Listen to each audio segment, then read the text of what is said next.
A true story of the rescue that held the world's attention. Imagine hearing a child crying, but she's 22 feet beneath your feet. You know she's alive. You can hear her, but you can't reach her. That was the nightmare facing rescuers in Midland, Texas in October 1987. An 18-month-old girl named Jessica McClure had fallen into an abandoned well. She was alive. But the opening was too narrow for an adult to enter, and the clock was already running. It began like an ordinary afternoon. Jessica was playing outside near her family's home. She was only a toddler.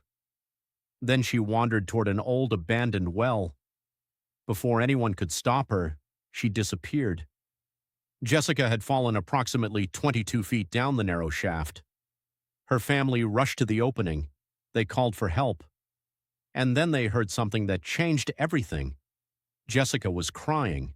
She was alive. But there was a terrifying problem.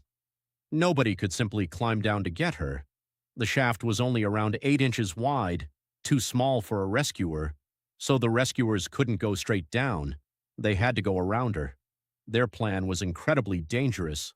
They would dig a second shaft beside the well, then they would go down past Jessica's position. Finally, they would dig sideways, through the earth, until they reached her. It sounded simple. It wasn't. The ground was difficult to dig through, and if the tunnel collapsed, rescuers could become trapped too.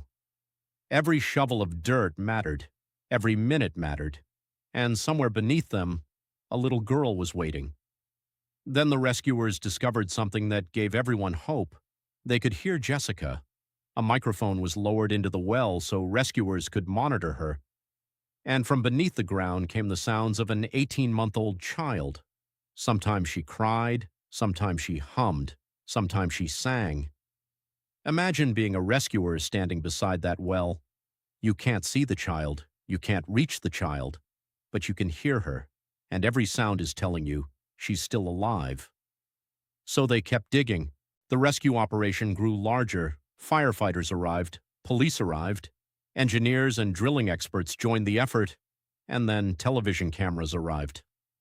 The story spread across America. People who had never met Jessica began watching the rescue. Families gathered around their televisions. Millions of people wanted to know the same thing.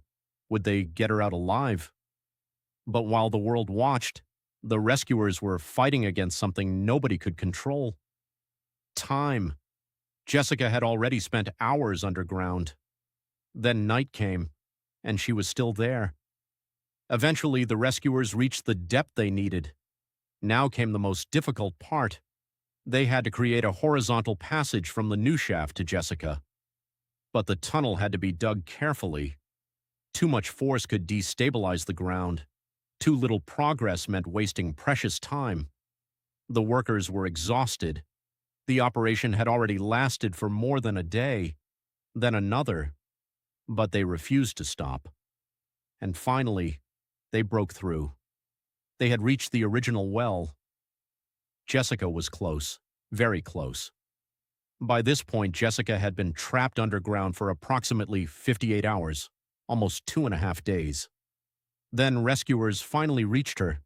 They carefully freed the little girl from the narrow space, and after nearly 58 hours in darkness, baby Jessica was brought back to the surface, alive.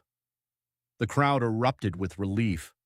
For days, people around the world had been waiting for that moment. Now it had finally arrived.